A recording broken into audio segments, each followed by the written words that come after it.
Welcome everyone to this video, and in this video we're going to talk about some of the photography and the filmmaking jargon and slang out there, just in case if you're on a film set or you want to press people at parties. These are some of the words that the industry has developed for some of these products. The first one on here is one of my favorite ones. I love to throw this out and people usually don't know what I'm talking about, and that is a C47.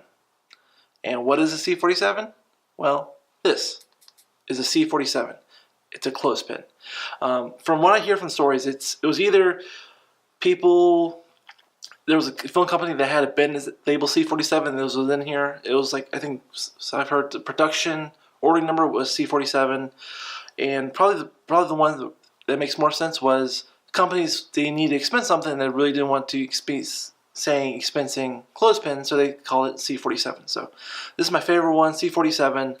And it definitely trips people up if they don't know what this is. I go into another one. I really don't have an extension cord, but I do have this power strip. So I'm just going to show off this part, the extension part of it. This in the film industry is called a stinger.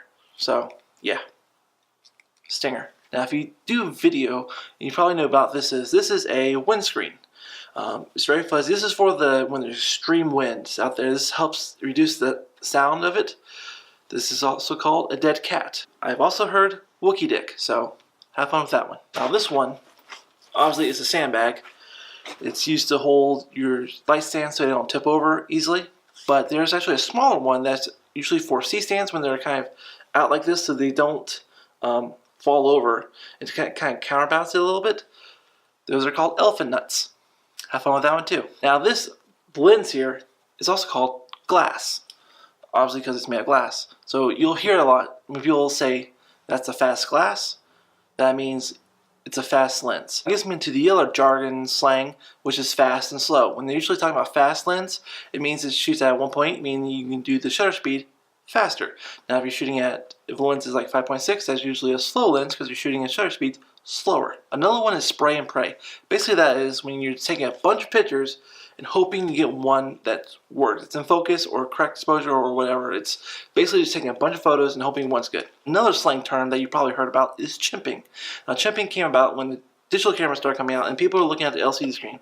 And it was kind of suggesting that when photographers took a photo, they would look at the LCD screen and kind of make a noise like a chimp, like ooh, ooh, ooh, look at the photo. And they're hunched over, and that's how chimping came about. So that's what chimping is. Another term is blown out. You hear a lot during editing photos or video. That's just basically meaning it's overexposed. So that's saying the sky is blown out, meaning you're not recovering any data and it's completely white. Another term, if you go through the blogs of photography, is GAS. Gear Acquisition Syndrome is when people just want to keep buying up gear and just they have so much gear that they just want to keep buying gear. They're not really thinking about the gear they have and it's what's the new and greatest thing. So GAS, Gear Acquisition Syndrome. Another slang term out there is Uncle Bob. Now that came about between wedding photographers describing relatives taking photos with their cameras and getting away with the hired photographer. If you're doing wedding video or wedding photography and there's just a relative out there just has their camera, their high-end camera, and they're taking photos, that's an Uncle Bob. So all you wedding goers out there, don't be that. Now there's a lot more jargon and slang out there, but these are just some of the ones I know about and some of my favorite ones, and some of the ones that are just funny to say and point out. I hope this video has helped you understand some of the jargon out there in the photography and film world. So I hope you guys enjoyed this video. If you did, don't forget to hit the like and subscribe button down below. Also, you can follow me on my Twitter and Instagram page where I post everything there. Again, thank you guys so much for watching. I'll see you guys in the next one.